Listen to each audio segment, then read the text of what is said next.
Pada tahun 1945, sekelompok orang Yahudi Jerman Polandia yang selamat dari Holocaust berencana untuk meracuni sistem pasokan air minum di beberapa kota besar di Jerman sebagai pembalasan atas Holocaust dan kejahatan lain yang dilakukan Nazi Jerman selama Perang Dunia Kedua.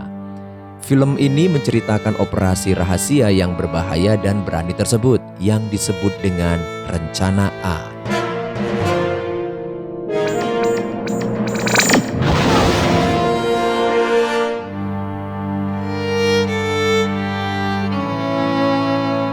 April 1945 menjadi hari kematian Adolf Hitler yang berujung pada menyerahnya Jerman tanpa syarat kepada sekutu. Max yang berkebangsaan Yahudi ini selamat dari kamp pemusnahan. Dia kembali pulang ke rumahnya di Jerman mencoba untuk mencari keberadaan istri dan anak-anaknya. Sayangnya, Max tidak menemukan mereka. Rumah dan tanahnya kini telah ditempati oleh tetangganya, seorang Jerman, yang dulu menyerahkannya untuk ditangkap. Max diusir dan mendapatkan ancaman. Max kembali mengembara untuk mencari istri dan anaknya.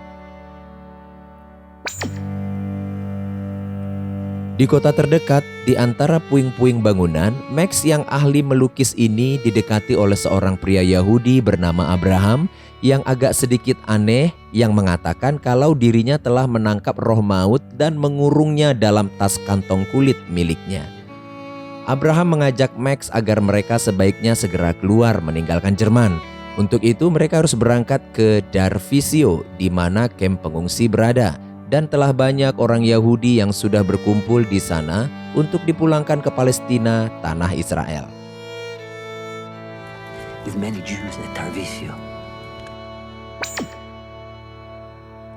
Mereka pun berangkat dengan jalan kaki, dengan harapan Max menemukan keluarganya di sana.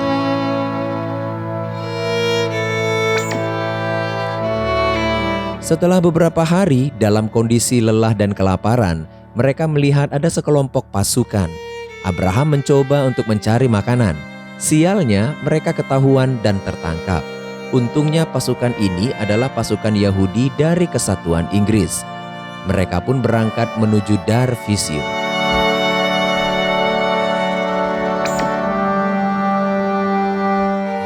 Max tidak menemukan keluarganya di kamp pengungsi ini. Michael menceritakan kalau kabar angin yang mereka dengar selama ini tentang kamp kematian ternyata benar adanya. Dengan diam-diam, Michael mengajak Max untuk menyaksikan teman-temannya yang sedang menginterogasi seorang perwira Jerman yang mereka tangkap. Tujuan mereka adalah untuk meminta daftar nama petinggi pasukan Jerman. Walaupun mereka keras mengancam, perwira Jerman ini tetap bungkam. I have kids. How many? Namun berkat bantuan Max, pria Jerman ini akhirnya mengalah dan memberikan daftar nama para petinggi pasukan Jerman beserta pangkat dan juga alamat tempat tinggal mereka. Setelah mendapatkan informasi yang mereka perlukan, perwira Jerman ini pun dieksekusi mati dengan tuduhan bersalah karena kematian wanita, anak-anak, dan orang Yahudi lainnya yang tak berdosa.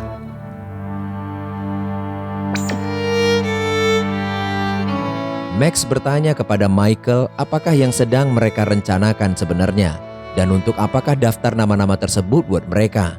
Namun Michael enggan memberitahukannya.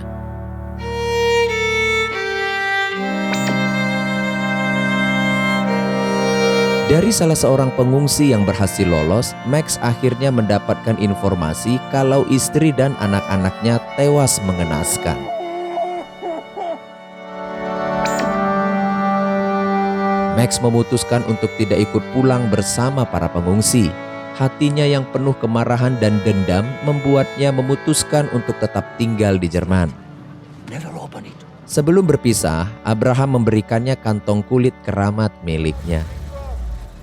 Max menemui Menas dan Michael. Dia tahu kalau Michael dan teman-temannya diam-diam sedang merencanakan untuk memburu orang-orang yang ada dalam daftar nama tersebut. Max mengatakan kalau dirinya juga ingin balas dendam seperti mereka. Michael mengatakan kalau mereka harus bergerak dengan diam-diam. karena hal ini tidak diperbolehkan dan mereka bisa ditangkap serta mendapatkan sanksi militer.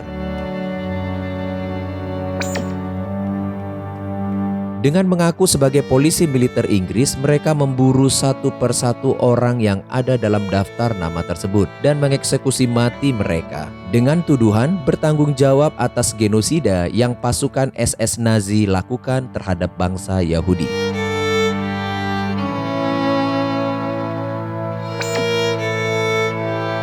Ternyata mereka bukanlah satu-satunya kelompok yang ingin balas dendam.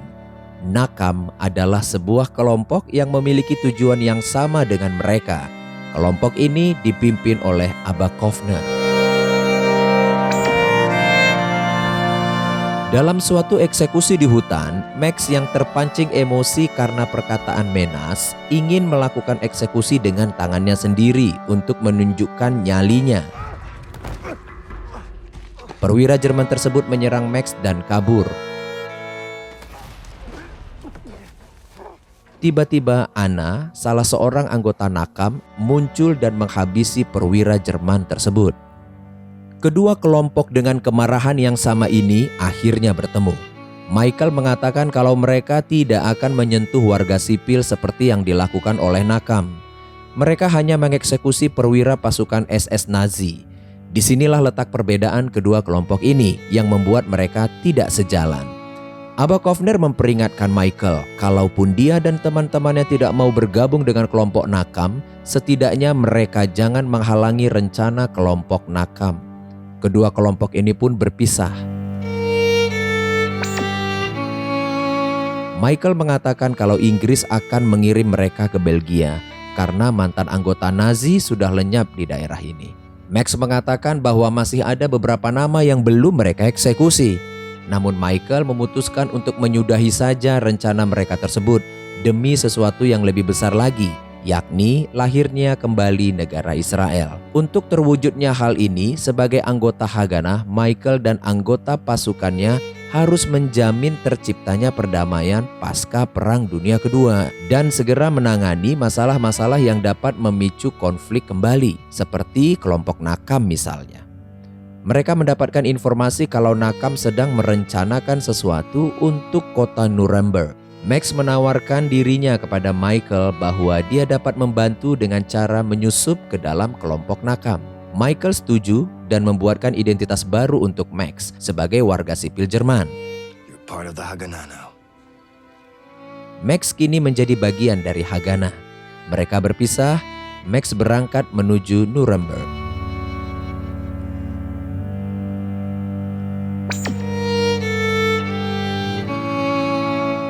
Setelah penantian beberapa hari, Max akhirnya berhasil memancing perhatian salah seorang anggota Nakam. Dia pun membuntutinya. Max ditangkap.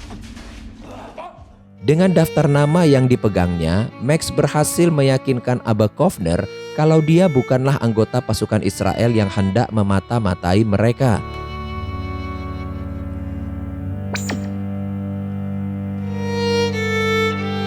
Malamnya, Max melihat peta yang mencurigakan.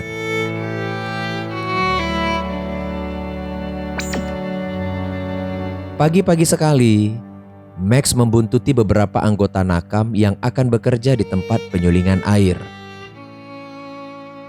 Berkat identitas baru yang dimilikinya dan mengaku sebagai anggota Nazi yang setia, Max yang kini bernama Paul Baumann ini diizinkan ikut serta bekerja di penyulingan air tersebut, dan dia ditempatkan di pusat penyaringan yang merupakan akses ke pipa utama. Melihat strategisnya posisi Max, anggota Nakam lainnya memutuskan untuk melibatkan Max dalam rencana rahasia mereka.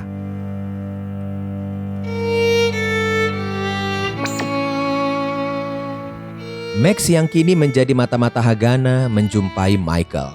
Dia mengatakan kalau anggota Nakam sudah menyebar ke seluruh Jerman. Namun dia masih belum mengetahui apa yang sedang direncanakan organisasi Nakam ini. Michael mendesak agar Max segera mencari tahu rencana jahat mereka agar mereka bisa dihentikan.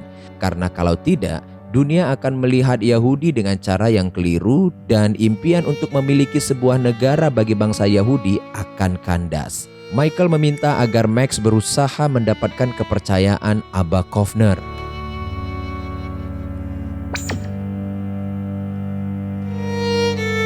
Max berhasil meyakinkan Abba Kovner.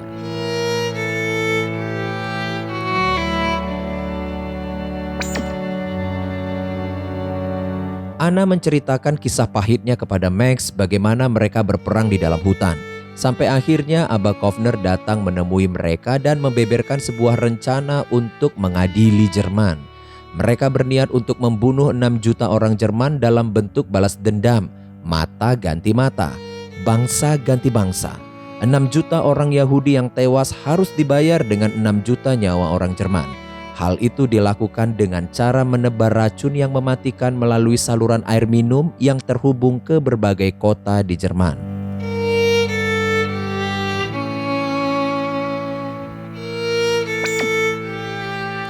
Keadaan kian mendesak. Haganah meminta Max untuk segera menemukan di mana keberadaan Abba Kovner saat ini. Max merasa tertekan dan marah. Dia diperhadapkan kepada dua pilihan yang sulit, yakni ikut serta membalas dendam bersama Nakam atau berkhianat menyerahkan Abba Kovner kepada Haganah. Max yang kelelahan diberikan izin untuk beristirahat. Momen ini dimanfaatkannya untuk melihat peta instalasi saluran air bawah tanah ke seluruh kota. Dengan cerdik, Max melukisnya kembali dalam bentuk sebuah pohon agar tidak mencurigakan.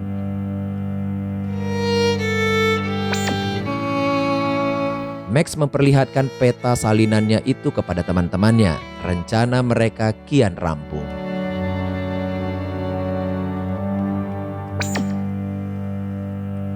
Sementara itu, karena tidak mendapatkan racun yang mematikan di Eropa, Abba Kovner melanjutkan perjalanannya menuju Palestina dan berharap mendapatkan racun tersebut dari teman-temannya di sana. Anna menceritakan kisah pahitnya bagaimana ia dan anaknya melarikan diri melewati sebuah selokan, namun anaknya tewas tenggelam. Orang Yahudi yang masih tersisa di Jerman mengalami perlakuan yang buruk oleh penduduk setempat. Malam itu Max dan teman-temannya dengan diam-diam mereka merayakan Sabat.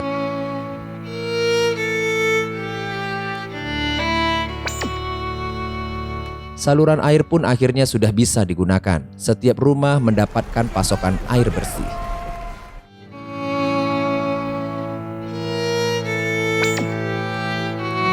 Michael menemui Max. Namun Max yang sudah berubah pikiran ini enggan untuk menceritakan rencana Nakam yang sebenarnya.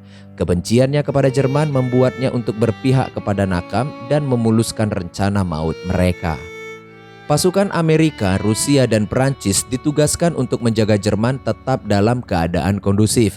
Hal ini semakin mempersulit Nakam untuk menjalankan rencana balas dendam mereka.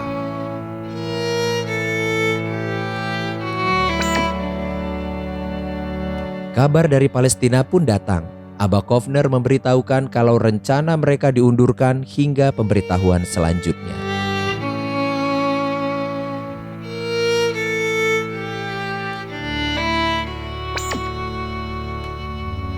Berpacu dengan waktu, Max dan kawan-kawannya berencana untuk membuat jalur pipa khusus ke pemukiman ramai penduduk untuk menghindari adanya korban yang jatuh dari pihak pasukan sekutu.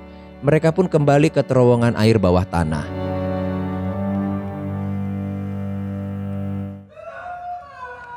Anna tiba-tiba mendapat serangan panik.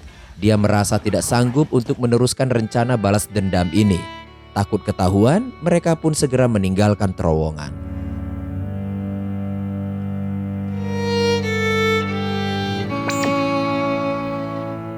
Kabar terbaru datang dari Abba Kovner. Rencana siap dijalankan. Abba Kovner berhasil mendapatkan racun yang sangat kuat, yang tidak berasa dan tidak berbau.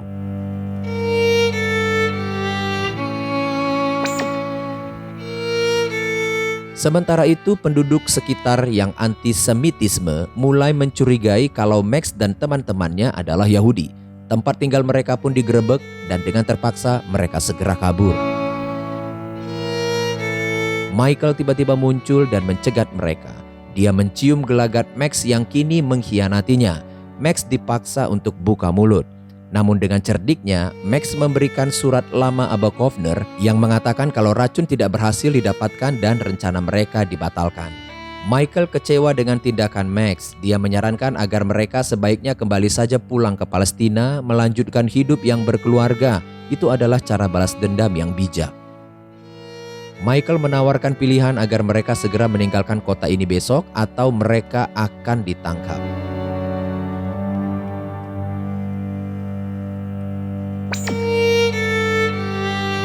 Dengan diam-diam mereka kembali ke penginapan mereka untuk mengambil barang-barang yang bisa diselamatkan sambil menunggu kedatangan Abba Kovner. Anna memberitahukan niatnya kalau dia lebih memilih untuk mundur saja dan tidak melanjutkan rencana balas dendam ini. Dia berusaha untuk membujuk Max, namun Max menolak ajakannya itu. Anna pun pergi, Max menunggu kedatangan Abba Kovner.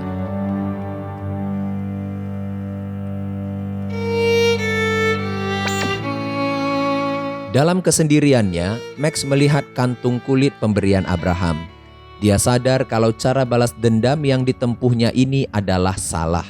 Menghilangkan nyawa jutaan penduduk Jerman adalah cara yang biadab. Nyawa tidaklah harus dibalas dengan nyawa, mata tidak harus dibalas dengan mata. Terbayang di benak Max akibat dari balas dendamnya ini hanya akan membuatnya merasa bersalah di kemudian hari dan terus dihantui oleh masa lalu seumur hidupnya. Max pun memutuskan untuk memberitahukan kepada Michael keberadaan Abba Kovner. Dengan tertangkapnya Abba Kovner dalam perjalanannya menuju Eropa oleh polisi Inggris, rencana nakam pun gagal dan para pengikutnya pun bubar. Max pun kembali pulang ke Palestina dan memutuskan untuk hidup bahagia di sana. Inilah yang menjadi balas dendamku, ujar Max. That was my revenge.